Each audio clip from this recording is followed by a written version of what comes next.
बिस्मिल्लाहिर्रहमानिर्रहीम। सबसे पहले हम देसी घी शामिल करेंगे।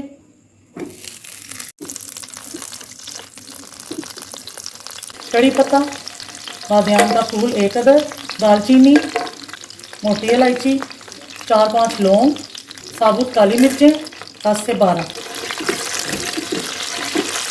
1 टीस्पून ज़ीरा साबुत इसमें हम शामिल करेंगे। 3 अदद बारीक कटे हुए प्याज। प्याज को हम गोल्डन ब्राउन करेंगे, फिर हम इसके अंदर गोश्त शामिल करेंगे। प्याज हमारे गोल्डन ब्राउन हो गए हैं, इनमें हम शामिल करेंगे 1 किलो गोश्त। इस टाइम पे हम अदरक लहसुन का पेस्ट 2 चम्मच इसमें शामिल करेंगे। 2 टमाटरों का पेस्ट मैंने बना लिया है, ये हम इसमें शामिल करेंगे। जैसे जैसे हम इसे भूनेंगे और हल्का सा पानी का छिट्टा लगाते जाएंगे, 2-3 बार इसको हम अच्छी तरह से भून लेंगे। हमने इसको थोड़ा सा भूनना है। भूनने के बाद 1 टेबलस्पून नमक आपने हस्बे जायका शामिल करना है। 1 टेबलस्पून लाल मिर्च का पाउडर, 1 टीस्पून हल्दी पाउडर, 1 टीस्पून सूखा धनिया।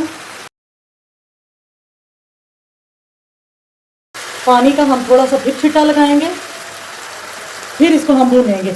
इसी तरह हमने 2 से 3 मरतबा इसको भूनना है और फिर हमने इसमें दही शामिल करके इसको दम लगा देना है 20 से 30 मिनट के लिए।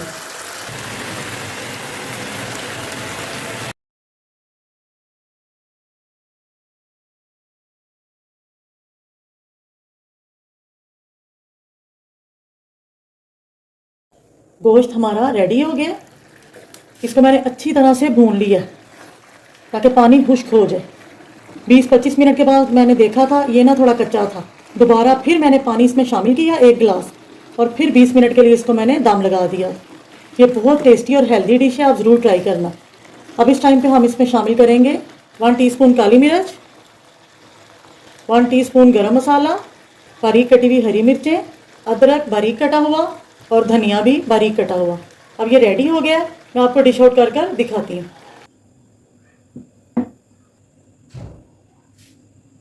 अगर आपको मेरा ये ढाबा स्टाइल दही गोश्त पसंद आया तो आप इसे ज़रूर ट्राई करना और मेरी वीडियो को लाइक शेयर करना।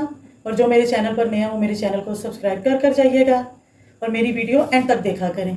ओके, अल्लाह हाफिज़, खुश रहें।